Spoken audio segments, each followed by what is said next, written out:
voulais qu'on commence par cette déclaration de Laurent Nunez hier. Cacher ces images que je ne saurais voir. À l'issue de cette réunion, il a notamment dénoncé, donc, selon lui, les ingérences étrangères qui auraient instrumentalisé ces images qu'il n'aurait donc fallu pas montrer. Évidemment, cacher ce réel. Laurent Nunez hier, écoutez, c'est stratosphérique. Voilà pour les faits.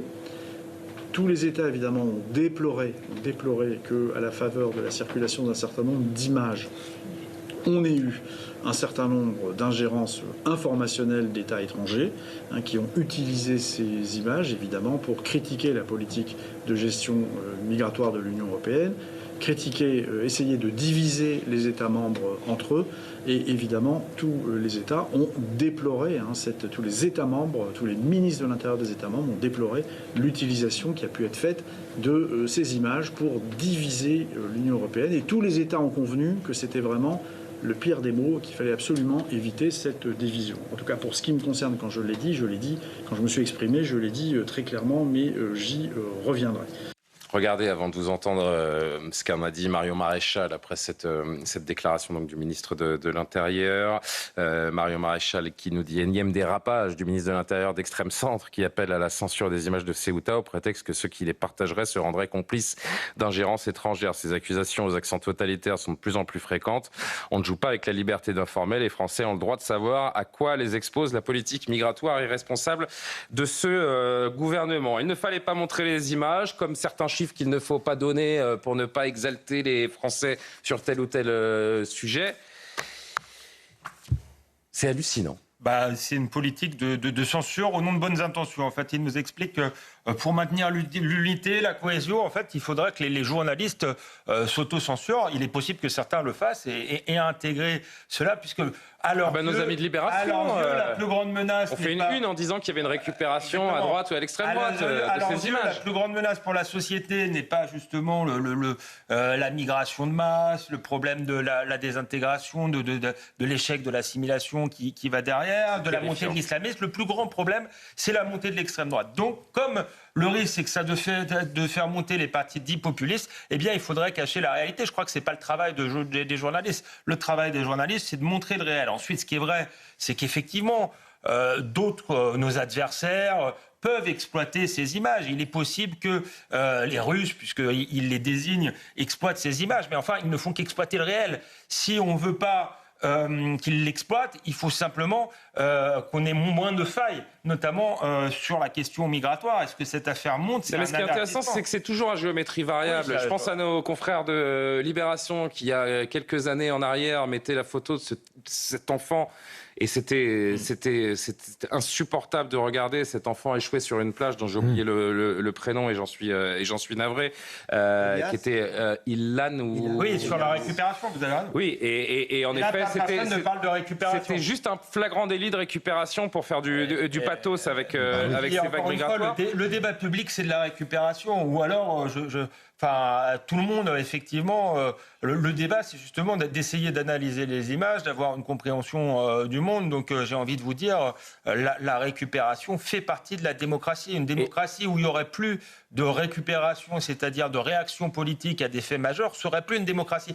Mais c'est ce qu'ils veulent, en réalité. C'est ce qu'ils veulent, que le cercle de la raison, ou pour Libération, c'est même pas le cercle pour Laurent Nunez, c'est le cercle de la raison, et pour Libération, c'est la vision d'extrême gauche multiculturaliste, doit dominer, et on ne doit pas se poser de questions, on doit être dans une forme de pensée unique. C'était bien Alan, le prénom de Elan, le petit garçon. D'ailleurs, c'était une tragédie. Bien sûr que c'était, mais c'était insupportable. C'était une tragédie, mais ce qu'il faut dire, c'est qu'en menant la politique migratoire qui est menée, on organise les tragédies. Il y a eu des morts.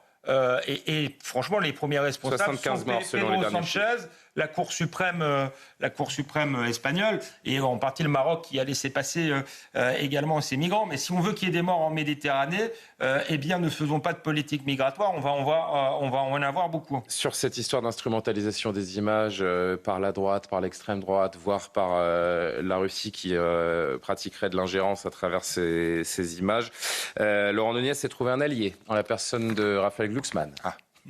C'était dans une matinale ce matin. Vous avez vu à quel point les dirigeants de droite et d'extrême droite se sont jetés sur cette affaire pour remettre en cause Schengen, pour remettre en cause le cadre européen. Or, en réalité, celui-ci n'était absolument pas touché par ce qui se passait à Ceuta. Et donc, il y a un phénomène qui est celui de l'exploitation des peurs et des angoisses en permanence. Et des gens qui sont capables de remettre en cause Schengen, de remettre en cause le cadre européen alors qu'il n'est même pas touché, simplement par intérêt politique, ces gens-là ne doivent pas diriger notre pays. Mais si ça ne fait pas peur à Raphaël Glucksmann de voir des dizaines de milliers d'hommes, puisqu'il s'agit d'hommes migrants illégaux débarquer dans l'espace Schengen, très bien pour lui, mais ça fait peur aux Français, monsieur Glucksmann. Et vous qui êtes engagé dans une campagne présidentielle, je suis très mal placé pour lui donner des conseils, je ne me permettrai pas, mais peut-être qu'en considérant autrement les choses, il monterait un peu plus haut dans les sondages, Guillaume Perrault. Je crois qu'il faut distinguer ce qu'a dit le ministre de l'Intérieur et ce qu'a dit Raphaël Glucksmann, car je crois que ce sont des choses, ils ne parlaient pas exactement de la même chose. Ah bon ? Oui, le ministre de l'Intérieur, en tout cas d'après ce que je comprends de son propos, il visait exclusivement ce qu'il appelle les ingérences étrangères. Or, il est vrai que c'est pas vraiment des ingérences, des commentaires d'autorités étrangères de la situation à Ceuta. Et c'est vrai que l'entourage de Donald Trump a pris argument de ce qui se passe à Ceuta en disant, voyez ces gens... Avec moi, ça ne se passerait pas comme ça. Avec moi, ça ne se passerait pas comme ça. Avec moi, d'ailleurs, dit l'entourage de Trump, ça ne se passe pas comme ça. Mais c'est de l'ingérence, ça, ou c'est juste prendre profit d'une réalité dans un pays pour, en effet, argumenter sur son propre plan ? Disons que ce n'était pas dans les mœurs des chancelleries. D'ordinaire, entre alliés ou entre pays qui ont globalement de bonnes relations... Oui.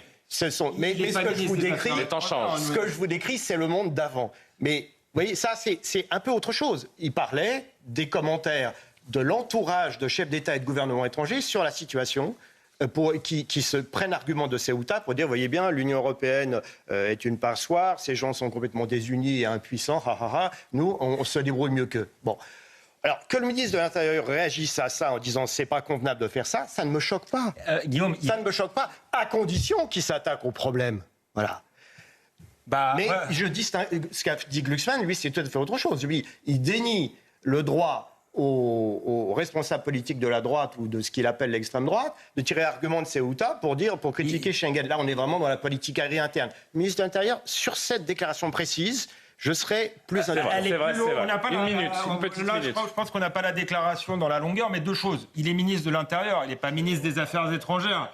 Donc la première, tu l'as dit, la première mission, c'est quand même qu'il s'occupe du problème plutôt que de parler de Donald Trump. La deuxième chose, c'est qu'il me semble, quand on prend la déclaration complète, qu'il va plus loin, et là, ça me pose vraiment un problème en tant que journaliste et défenseur de la liberté d'expression, c'est qu'il il reproche aux réseaux sociaux, d'ailleurs, plutôt qu'aux médias, parce que les médias les ont pas, d'avoir montré certaines images qui ont ensuite été exploitées par Donald Trump, mais aussi par Vladimir Poutine. Enfin, le boulot... c'est pas des robots qui ont créé des images de migrants en intelligence artificielle, en fait. C'est pas de la manipulation d'opinion. Que nos concurrents ou nos adversaires, parce que Donald Trump n'est pas un adversaire, mais exploitent les choses, finalement, ça s'appelle la politique.